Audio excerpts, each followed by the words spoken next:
I think that the problem is that foreclosures are not being handled, reworkings are not being handled by the servicers correctly. The reason is they don't have the right incentives. It costs money to do reworkings. They don't have the money to spend it. They're not getting any benefit by doing the reworkings. There are millions of reworkings that need to be done, and they don't have big enough staffs, and it's expensive to do each one. On top of that, they have conflicted interests. You know, sometimes bondholders will gain and some other bondholders will lose if they do reworkings, so they're not doing them in the right way, and they're not doing enough of them.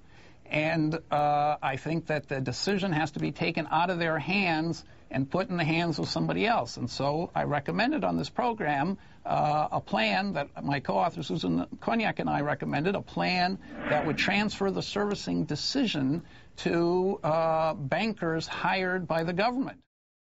It does seem logical that the principal needs to be reduced. It strikes me that what's wrong with this current plan is that by the time you get a bankruptcy judge involved, we are very far down the line. Yeah, that's a long time horizon. And, right, and it's going to clog up the system. Exactly.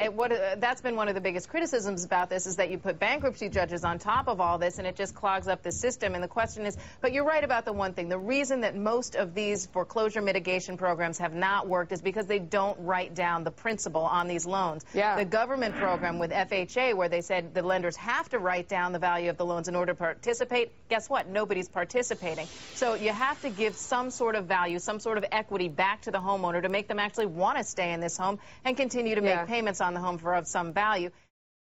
What's wrong with the judge plan is the judicial branch is not big enough to handle all these cases. In fact, the framers of the bill don't even expect it to get to the judges. Right, that's what I'm saying about the incentive, and we know that because the lenders can have. The biggest complaint I'm hearing from people who are trying to get loan modifications is that the lenders simply don't have enough staff, the servicers. There's not enough people there to do all this modification. And they're still not going to be able to do it. No, there aren't, exactly, and they're not going to be, and the servicers still won't be able to do the problem. Are actually agreeing at this point. The servicers are a problem, the judges are a problem. Exactly. So it has to be something else, some other intervention.